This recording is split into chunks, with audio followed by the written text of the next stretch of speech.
Hello guys, कैसे हैं आप लोग। मैं सौरभ पांडे आपका लॉ ऑप्शनल यूपीएससी सीएससी के लिए लूँगा, जिसमें हम लॉ ऑप्शनल को कवर करेंगे। पूरा 4 से 5 महीने लगेंगे जिसमें कवर करने में यूपीएससी के लिए, और जो भी स्टेट सर्विसेज के एग्ज़ाम हैं उन सभी के लिए हम लॉ ऑप्शनल लेंगे। सबसे पहले महत्वपूर्ण बात ये हो जाती है कि हम लॉ ऑप्शनल हमारी कैसे कैसे चीज़ों में किस किस चीज़ों में मदद कर सकता है। देखिए, आपको पता ही है पॉलिटी का जो पूरा पार्ट है वो लॉ से ही उठ के आता है। लॉ एज अ सब्जेक्ट में आपको थोड़ा डीप में जाना होगा, पॉलिटी में आप थोड़ा ऊपर ऊपर से चीज़ें पढ़ते हैं। तो मैं आपको बताना चाहूँगा कि इसमें हम पूरा 4 से 6 महीने में जो कंप्लीट करेंगे, 4 से 5 महीने में, वो आप ये मान के चलिए पूरी तरीके से कि इसमें आपका पॉलिटी भी पूरा कवर हो जाएगा और काफ़ी डिटेल में आपको जानकारी होगी। तो मैं सबसे पहले आपको बता दूं कि हम कैसे कैसे चीज़ों को शुरू करेंगे। सबसे पहले मैं आपसे सिलेबस डिस्कस करना चाहूँगा। सिलेबस जैसे आप देख सकते हैं कि ये पेपर 2 पेपर में होता है सब्जेक्ट, पेपर 1, पेपर 2। पेपर 1 में आपका कॉन्स्टिट्यूशन और इंटरनेशनल लॉ होता है। पेपर 2 में आपका law of crimes, law of tort, law of contract, contemporary legal document development जो भी हो रहे हैं, जैसे PIL और ये सारी चीज़ें होती हैं जो पॉलिटी में भी पूछी जाती हैं। तो आप इसका सिलेबस आपको मैं दिखा दूँ। अच्छा, हमारी अप्रोच देखिए, सबसे पहले तो मैं अप्रोच बता दूँ आपको, ये होगी कि टॉपिक बाय टॉपिक हम चलेंगे, सब्जेक्ट बाय सब्जेक्ट में सब्जेक्ट के अंदर जो सब टॉपिक हैं। सबसे पहले मैं आपसे सिलेबस डिस्कस कर लूँ। सिलेबस में आपको सबसे पहले देखिए हमें कॉन्स्टिट्यूशन देखना है। कॉन्स्टिट्यूशन में देखिए कई सारे टॉपिक आते हैं। ये पेपर 1 में आता है जो कि 250 नंबर का होगा आपका। Features of the constitution, fundamental right, position of principal president, supreme court and high court की पोजीशन क्या है, किस आर्टिकल में है, क्या है उनके पावर, और भी अन्य टॉपिक होंगे इसमें। देखिए, इसमें ये हो सकता है कि इसको कंप्लीट करने में करीब हमें महीने भर तो लग जाएंगे, महीने 1.5 महीने। लेकिन मैं इस बात की आपको गारंटी देता हूँ कि जब हम इसे कंप्लीट कर लेंगे तो इससे आपका सवाल फंसेगा नहीं। फिर जो भी सवाल होंगे आप तुरंत उत्तर दे लेंगे, क्योंकि अब डायरेक्ट सवाल कम आते हैं, आपके एप्लीकेशन बेस्ड सवाल ज़्यादा आते हैं। तो इसलिए हमारी कोशिश पूरी यही होगी मेरी कि हम इसे कंप्लीट करें इस तरह से कि हम सारे जवाब दे सकें, वरना हमारा जो पर्पस है वो फ्रस्ट्रेट हो जाएगा। जैसे कि आप जानते होंगे कि कॉन्ट्रैक्ट में एक डॉक्ट्रिन ऑफ फ्रस्ट्रेशन होती है सेक्शन 56 में। तो वो फ्रस्ट्रेशन हो जाएगा जो हमारा आपका कॉन्ट्रैक्ट होने वाला है कि मैं आपको पढ़ा के दे रहा हूँ, अगर आप आंसर नहीं कर पाएंगे तो कोई मतलब नहीं बनेगा उस चीज़ का। तो देखिए, इसमें हम फीचर्स पढ़ेंगे, बाकी सारी चीज़ें पढ़ेंगे। अब इसमें हम इस तरह डिवाइड करेंगे कॉन्स्टिट्यूशन को कि कभी कभी हम एक वीडियो में एक चैप्टर कर लेंगे, और नहीं तो पूरा ये एक जैसे फंडामेंटल राइट में आर्टिकल 14 उठा लिया, आर्टिकल 15 उठा लिया, 16 उठा लिया, इस तरीके से एक एक टॉपिक करते जाएंगे उसको। फिर देखिए आप international law, nature and definition of law, इसके बाद relationship between international law, municipal law, और इसके बाद state recognition, state succession, law of sea, ये पेपर 1 में आता है। लेकिन हम इंटरनेशनल लॉ सबसे आखिरी में करेंगे, क्योंकि सबसे आखिरी में हम इसलिए करेंगे क्योंकि एक बार जब हमारा म्यूनिसिपल लॉ पूरी तरीके से तैयार होगा, जब हमारा बेस पूरा स्ट्रॉन्ग होगा, उसके बाद जो है हम इंटरनेशनल लॉ को अच्छे से समझ जाएंगे, उसको रिलेट कर पाएंगे। कैसे हम अपने नेशनल लॉ में करते हैं वैसे हम इंटरनेशनल लॉ को रिलेट कर पाएंगे, इसलिए हम आखिरी में करेंगे। लेकिन ये कंप्लीट होगा प्रॉपर तरीके से ही। इंटरनेशनल लॉ में भी हम ऐसे चलेंगे, नेचर, डेफिनेशन, फिर रिलेशनशिप बिटवीन होगा, इंटरनेशनल लॉ, म्यूनिसिपल लॉ क्या होता है। फिर आप देखिए पेपर 2 होता है 250 नंबर का, जिसमें भी कई सारे सब्जेक्ट आते हैं। लॉ ऑफ क्राइम है, लॉ ऑफ टॉर्ट है, कॉन्ट्रैक्ट, कंटेम्प्रेरी लीगल डेवलपमेंट है, ये हम काफ़ी चीज़ें पढ़ेंगे। क्राइम में आप देखिए general principle of criminal liability, जिसमें actus reus, mens rea, kinds of punishment हो गया आपका, प्रिपरेशन एंड क्रिमिनल अटेम्प्ट है, जनरल एग्जेम्पशन है, ये सारी चीज़ें आएंगी। तो आप जैसे इसको देखेंगे तो आपको ये समझ में आएगा कि काफ़ी जनरल टॉपिक हैं, लेकिन काफ़ी स्पेसिफिक क्वेश्चन पूछे जाते हैं। जैसे आप देखिए जनरल एक्सेप्शन में आप जब देखेंगे तो मिस्टेक एज अ एक्सेप्शन कैसे है, या प्राइवेट डिफेंस क्या चीज़ है, या प्रिपरेशन क्या चीज़ है, अबेटमेंट क्या चीज़ है, ये सब डायरेक्ट सवाल आते हैं कि भाई अबेटमेंट क्या चीज़ है। तो ये सवाल आप तभी कर पाएंगे जब आपको कंसेप्ट पूरा क्लियर होगा। तो हम ऐसे ही करेंगे कि हम जैसे एक दिन पूरा उठाएंगे एक टॉपिक, उससे पूरा कंसेप्ट क्लियर करेंगे, उस दिन ही हम उसके पिछले सवाल देखेंगे कि किस तरीके के प्रीवियस क्वेश्चंस आए हैं, और फिर हम आगे बढ़ जाएंगे। लॉ ऑफ टॉर्ट में भी ऐसे ही बेसिक क्वेश्चन हैं, बेसिक कंसेप्ट हैं, उन्हीं में पूछा जाएगा, सेम कॉन्ट्रैक्ट और सेम कंटेम्प्रेरी लीगल इशू में। फिर आप देखिए मैं आपको सबसे पहले डिस्कस करना चाहूँगा, सिलेबस बता दिया मैंने आपको। फिर हम कैसे पढ़ेंगे, देखिए हमारा ये होगा पर्पस कि जैसे मैं आपको स्टेट बता रहा हूँ तो मैं स्टेट की हर टाइप बताऊँगा, टाइप में क्या क्या उसके अंदर आता है स्टेट के। फिर स्टेट से रिलेटेड आप देखेंगे कि हम जब एनालिसिस कर लेंगे स्टेट पूरे टॉपिक का, तो हम देखेंगे प्रीवियस ईयर में क्वेश्चन उस दिन ही देखेंगे उसी चैप्टर में कि प्रीवियस ईयर में क्या क्वेश्चंस आए हैं। और देखिए महत्वपूर्ण यही है कि हमें पता हो कि उस टॉपिक से सवाल कैसे आ रहे हैं। जैसे आप फीचर्स ऑफ कॉन्स्टिट्यूशन देखेंगे तो फीचर्स ऑफ कॉन्स्टिट्यूशन में आपके एक दो सवाल बहुत ही बेसिक है, जो है कि फेडरलिज्म या कोऑपरेटिव फेडरलिज्म। जीएसटी के आने के बाद कोऑपरेटिव फेडरलिज्म एक टर्म आ गया है, बहुत ज़्यादा यूज़ में है। या यूनिटरी कॉन्स्टिट्यूशन क्या होता है, या हमारी कॉन्स्टिट्यूशन की पोजीशन क्वाजी फेडरल कैसे है। ये सब चीज़ें आपको तभी समझ में आएंगी जब आपका वो चैप्टर पूरा क्लियर होगा। तो हमें ये पता चल जाएगा कि कमीशन इस तरीके के ही सवाल दे रहा है, तो उससे हमारा काफ़ी वो टॉपिक क्लियर होगा और काफ़ी हमें समझ में आएंगी चीज़ें। फिर हमारी डेली आंसर राइटिंग प्रैक्टिस होगी। जब तक मैं आपको पढ़ा रहा हूँ तब तक मेरी ये पूरी कोशिश होगी, अप्रैल 15 तक हमारी पूरी कोशिश होगी कि पूरा सिलेबस ख़त्म हो जाए। और उसके साथ साथ ही हम अभी 1 महीने बाद एक पेड ग्रुप बनाएंगे जिसमें सिर्फ ऑप्शनल की प्रैक्टिस होगी।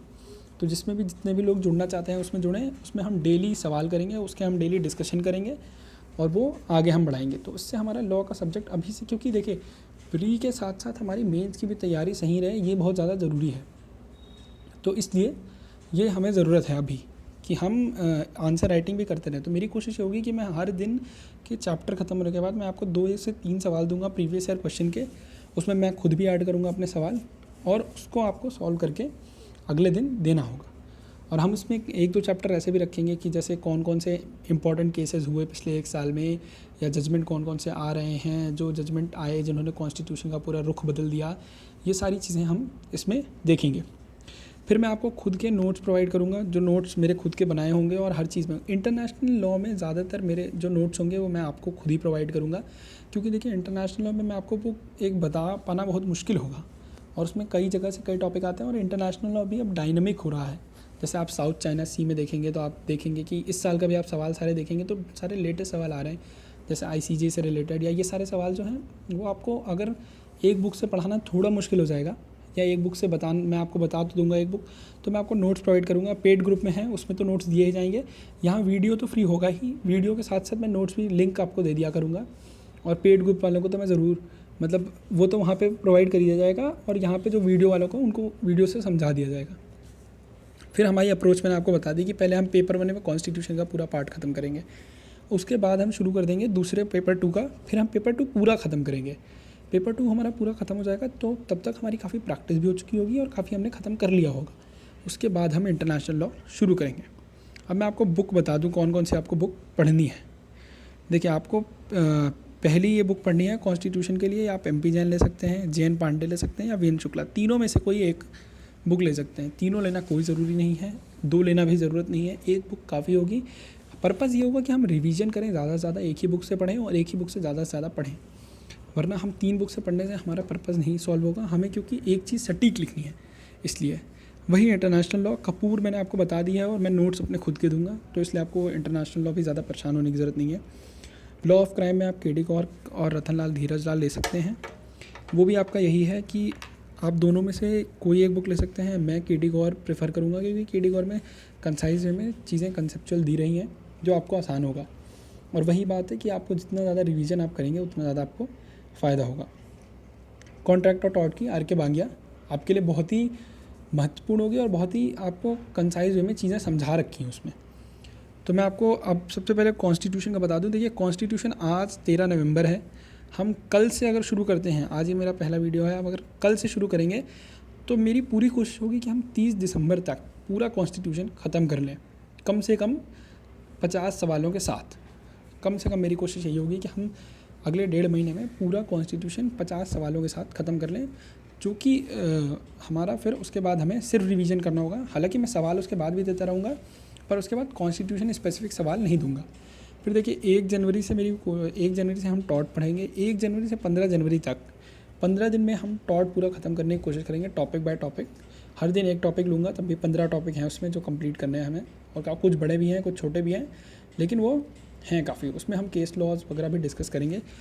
इस टाइम पे जो मेरी अप्रोच ये होगी कि मैं आपको डेली कम से कम 4 सवाल दूंगा, जिसमें 2 कॉन्स्टिट्यूशन और 2 टॉट के होंगे, और वो आपको काफ़ी मदद कर सकते हैं और वो मदद करेंगे। और हम हर सवाल अगले दिन डिस्कस करेंगे। जैसे हमने 4 सवाल आज आपको दिए, तो मैंने कल आपसे चारों सवाल के आंसर्स डिस्कस करने हैं। और मैं आप कमेंट में टाइप भी कर सकते हैं या आप फ़ोटो क्लिक करके पोस्ट कर सकते हैं। और व्हाट्सएप ग्रुप पे तो आप आंसर क्या बोलते हैं फ़ोटो लेके स्कैन करके आप भेज सकते हैं, तो उसको मैं चेक करके आपको दोबारा बता सकता हूँ कि इसमें ये चीज़ें ऐड हो सकती थी या इसमें ये चीज़ें हटा जा सकती हैं। फिर हम कॉन्ट्रैक्ट शुरू करेंगे 15 जनवरी से। 15 से 30 जनवरी तक हमारा कॉन्ट्रैक्ट ख़त्म हो जाएगा। उसके बाद हमारी अप्रोच यही होगी कि जब हम फिर सवाल देना शुरू करेंगे, क्योंकि अब हम पेपर 2 पेपर 1 दोनों साथ में कर रहे होंगे। आप ये समझिए, इंटरनेशनल लॉ अगर छोड़ दिया जाए तो हमारा पेपर 1 का आधा कंप्लीट है कॉन्स्टिट्यूशन, और फिर पेपर 2 हमारा मेजर पार्ट हम कंप्लीट करने जा रहे होंगे। तो अब इसके बाद हमारी यही कोशिश होगी कि मैं आपको 4 से 5 सवाल दूं, जिसमें 2 कॉन्स्टिट्यूशन के और 3 दोनों मिला दूंगा मैं, कि भी मैंने क्राइम के दे दिए, कभी मैंने आपको कॉन्ट्रैक्ट के दे दिए। फिर इसी तरह आपके क्राइम के बाद मेरा मार्च में मैं आपको कम्प्लीटली क्या बोलते हैं पढ़ाऊँगा आपको क्राइम। मान लीजिए 25 दिन लग जाएंगे मुझे, 25 दिन क्राइम के लिए चाहिए ही होंगे, तो फरवरी आखिरी तक मान के चलिए आप हम क्राइम ख़त्म कर लेंगे। उसके बाद देखिए पूरा मार्च हम इंटरनेशनल लॉ पे ही फोकस करेंगे, क्योंकि इंटरनेशनल लॉ देखिए एक मेजर पार्ट है आपका। इंटरनेशनल लॉ में हमें कंसेप्ट समझना होगा, उसके साथ डायनामिक जो चीज़ें हो रही हैं प्रेजेंट वे में, क्योंकि क्वेश्चन लेटेस्ट उससे भी आता है और कुछ बेसिक भी आते हैं, लेकिन हमें पहले पूरा कंसेप्ट समझना होगा। तो 15 दिन हम ये कहिए आपकी नॉर्मल चीज़ें पढ़ेंगे, फिर 15 दिन हम थोड़ा एडवांस चीज़ें पढ़ेंगे। और उसमें मैं आपको डे टू डे अपने बेसिस पे PDF अपलोड करता जाऊँगा व्हाट्सएप ग्रुप पे भी, और इधर भी लिंक भेजा करूँगा मैं आपको, जिससे आपको पूरा उसके इंटरनेशनल लॉ के नोट्स मिल जाएंगे। फिर देखिए अप्रैल में 15 दिन तक, 15 दिन में हम कंटेम्प्रेरी इशू कर लेंगे, 15 से 20 दिन में। और देखिए मार्च में आपको मैं इंटरनेशनल लॉ ज़रूर पढ़ाऊँगा, लेकिन इंटरनेशनल लॉ के साथ मैं आपको सवाल देता रहूँगा पुराने भी। तो आप ये मत समझिएगा कि आपने इंटरनेशनल लॉ पढ़ रहे हैं तो आप ये क्राइम और टॉर्ट और कॉन्ट्रैक्ट नहीं देखेंगे, क्योंकि देखिए रिवीजन बहुत ज़्यादा ज़रूरी है। सवाल आप 10 जानते हो, लेकिन आप 15 सवाल पढ़े हो, लेकिन 15 में सिर्फ 4 अच्छे से लिख पाएँ, वो गलत है। लेकिन आप 10 ही सवाल पढ़ें, लेकिन 10 सवाल का अच्छे से रिवीजन करें, तो वो आप लिख के आएंगे तो 10 में से शायद 7 लिख आएंगे, और 15 में से 4 लिख के आना बहादुरी नहीं होगी। तो इसलिए रिवीजन जितना ज़्यादा हो, इसीलिए मेरी पूरी कोशिश होगी कि हर दिन 5 सवाल हों और हर दिन उसके बाद किया जाए इसे।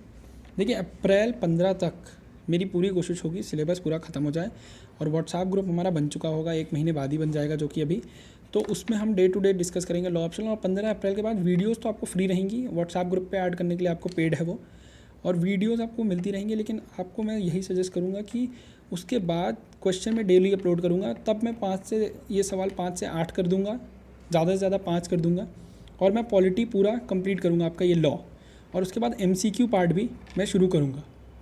तो तब तक के लिए मैं आपसे यही कहूँगा कि किताबें देख लीजिए, आपको किताबें समझ में आई गई होगी।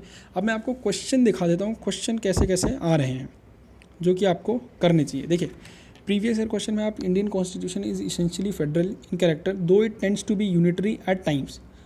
अब इसमें देखिए एक कमेंट का आ रखा है, कमेंट करिए। तो हमें पहले तो ये समझाऊंगा कि कमेंट मतलब है क्या। तो मैं ये सारी चीज़ें आपको समझाऊंगा कि कमेंट मतलब क्या होता है, डिस्कस करना है तो क्या करना है हमें, इलूसीडिएट मतलब क्या करना है हमें, तो ये सारी चीज़ें मैं आपको समझाऊंगा। फिर देखिए अब इंडियन कॉन्स्टिट्यूशन के इसेंशियल कैरेक्टर के बारे में पूछा है, तो जब हम कल फीचर्स ऑफ कॉन्स्टिट्यूशन पढ़ेंगे तो हमें समझ में आएगा कि फेडरल फीचर क्या होता है, यूनिटरी फीचर क्या होता है। तो अब जैसे ये देखिए डायरेक्ट सवाल है, 2000 में पूछा गया है। अब डायरेक्ट नहीं आता, अब थोड़ा और कॉम्प्लेक्स कर देते हैं इसे, कि कॉन्स्टिट्यूशन की पोजीशन नहीं पूछ के अब इंडिया की पोजीशन, गवर्नमेंट की पोजीशन पूछते हैं, या लेजिस्लेचर की पोजीशन पूछते हैं कि लेजिस्लेचर की पोजीशन क्या है। तो इसलिए अब सेपरेशन ऑफ पावर या ये सब चीज़ें काफ़ी क्लियर पूछी जाती हैं। अब देखिए GST आने के बाद कोऑपरेटिव फेडरलिज्म का काफ़ी चर्चा में है, तो वो पूछा जा सकता है नो डाउट। तो आप ये काम कर सकते हैं कि जैसे आप फीचर्स पढ़ेंगे, तो आप जैसे मैंने कल आपको फीचर्स पढ़ाया है अगर एक चैप्टर पूरा, तो उसके बाद मैं शाम को ही आपको उसी टाइम पे ख़त्म होने के बाद मैं आपको 4 या 5 सवाल दूंगा जो आपको करके आने होंगे। फिर नेक्स्ट डे मैं आपको दूंगा, ऐसे ही 2-3-4 ऐसे सवाल दिए जाएंगे। किसी दिन एक दिया जाएगा, किसी दिन शायद ये भी हो कि ना ही दिया जाए कोई भी, लेकिन मैं पूछता रहूँगा आपसे, क्योंकि देखिए भाई रिवीजन बहुत ज़्यादा ज़रूरी है, ये आपको पता है। Revision is the key to success, और आपको कोई भी एग्ज़ाम निकालने के लिए रिवीजन ही काम आएगा। अब देखिए दूसरा सवाल देखिए 2005 में पूछा गया, fundamental right to freedom of speech and expression has in recent times seen expanding horizon, discuss and point out the judicial approach in this regard. अब हम फंडामेंटल राइट में फ्रीडम ऑफ स्पीच वाला जो पार्ट है article 19 का, वो जब complete कर लेंगे तो आपको ये सवाल ज़्यादा अच्छे से समझ में आएगा। तो इसलिए ये भी एक बहुत महत्वपूर्ण हो जाता है कि हम एक एक टॉपिक ढंग से करें। अब जैसे फंडामेंटल राइट में एक दिन में नहीं करा सकता है, क्योंकि वो एक बड़ा टॉपिक है और उसमें आपको पूरा समझना होगा कि क्या क्या सवाल कैसे कैसे पूछे जा रहे हैं। फिर देखिए explain the doctrine of, international law का सवाल है ये, explain the doctrine of pacta sunt servanda, what are the exception to the above doctrine. अब जैसे देखिए मैंने आपको बताया कि हम जब बेसिक पढ़ेंगे इंटरनेशनल लॉ तो ये डॉक्ट्रिन्स और ये सारी चीज़ें पढ़ेंगे, एक्सेप्शन क्या है। जब हम थोड़ा एडवांस पार्ट पढ़ेंगे तो हमें समझ आएगा कि और भी चीज़ें जो अप्लाइड आ रही हैं इंटरनेशनल लॉ में वो हमें पढ़नी होंगी। तो आप जब इसे देखेंगे तो आपको, अगर आपने एक बार भी पढ़ा है ये, जैसे अगर आपको ये आती है डॉक्ट्रिन पैक्टा सुंट सर्वेंदा तब तो आप कर लेंगे, नहीं आती तो फिर आप नहीं समझ पाएंगे। इसीलिए हम पहले एकदम बेसिक पढ़ेंगे और इन सबके नोट्स में दूंगा आपको इंटरनेशनल लॉ के, खासकर आप बिल्कुल परेशान मत होइएगा इस चीज़ के लिए, क्योंकि इंटरनेशनल लॉ थोड़ा डरावना लगता है, लेकिन इसीलिए मैंने इंटरनेशनल लॉ सबसे आखिरी में रखा है ताकि इंटरनेशनल लॉ पे हम ज़्यादा से ज़्यादा टाइम और ज़्यादा से ज़्यादा फोकस कर पाएँ। और तब तक जब हमारा बाकी चीज़ें हो चुकी होंगी तो हमें डर कम लगेगा कि हमें बाकी चीज़ें ही बची हैं। तब हमारा ये होगा कि एक मेजर 70% काम हो चुका होगा, सिर्फ 30% बचेगा जो कि हम पूरे मार्च में कंप्लीट कर देंगे। अब ये देखिए चौथा सवाल है, ये टॉट का है। न्यूसेंस एज अ टॉट means unlawful interference with person's use or enjoyment of land or some right over or in connection with it comment. तो कमेंट का मैंने आपको बता ही दिया कि ये सब चीज़ें हमें देखनी होंगी। और ये टॉट का सवाल है। टॉट में देखिए डायरेक्ट सवाल आते हैं न्यूसेंस, मतलब आपको अगर इंग्रेडिएंट्स पता है न्यूसेंस के, नेग्लिजेंस के, तो आप समझ जाएंगे कि ये इसमें ये पूछना चाहता है। अब जैसे अनलॉफुल इंटरफेरेंस, तो आप न्यूसेंस के जब इंग्रेडिएंट्स देखेंगे तो अनलॉफुल इंटरफेरेंस का यूज़ हुआ है वर्ड, तो आप इसमें आप सीधा सवाल है ये कि इंग्रेडिएंट्स लिख के 2 से 4 केसेस लिख दीजिए, क्योंकि देखिए केसेस के आप चाहे 4 लिख के आएँ चाहे 10, केसेस के एक पर्टिकुलर मार्क्स हैं, मान लीजिए 1 या 2 हैं, आप उसमें 10 केस लिखना बहादुरी नहीं है। बहादुरी ये है कि हम हर चीज़ मेंशन करके आएँ, जैसे इंग्रेडिएंट्स भी लिख के आएँ हैं और इसमें क्या पूछा है कंसेप्ट वो भी लिख के आएँ, उसके बाद केस लॉ भी मेंशन कर दें, उसके बाद इलस्ट्रेशन भी बता सकते हैं तो बता दें, तो उससे हमारा काफ़ी फ़ायदा हो सकता है। तो देखिए ये प्रीवियस ईयर क्वेश्चन मैंने आपको बता दिया है, मैंने आपको ये बता दिया कि हम कितने दिन में कैसे कैसे कर लेंगे।